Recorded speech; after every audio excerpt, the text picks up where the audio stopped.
पुढची बातमी बघूयात.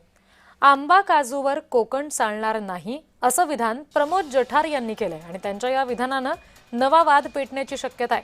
केवळ आंबा काजू आणि पर्यटनावर कोकणची अर्थव्यवस्था मर्यादित राहू शकत नाही असं ते म्हणाले.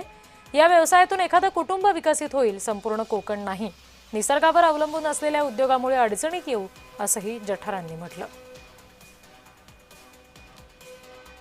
बाळा खरं सांगू का, म्हणजे रागावू नका.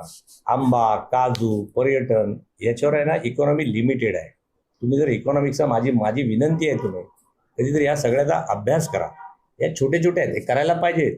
आंब्यावरती अख्खा सिंधुदुर्ग रत्नागिरी सस्टेन नाही होऊ शकत. त्याच्यावर एक एक कुटुंब होईल त्या बागेचं. ते पण धोक्यात आलं आता का, निसर्गामुळे. ते पण धोक्यात आलं. म्हणजेच काय झालं, निसर्गावर अवलंबून असणारे जर उद्योगावर आपण अवलंबून राहिलो तर आपण अडचणीत येतो. जसं आज क्रूडवरती अवलंबून राहिलो, अख्खा जग अडचणीत आलं का नाही. मग आता आपण electric bike, electric scooter, electric गाडी, त्याच्यात ना त्या इलेक्ट्रिसिटी जनरेशन मधना निर्माण झालेली अणुऊर्जा आहे.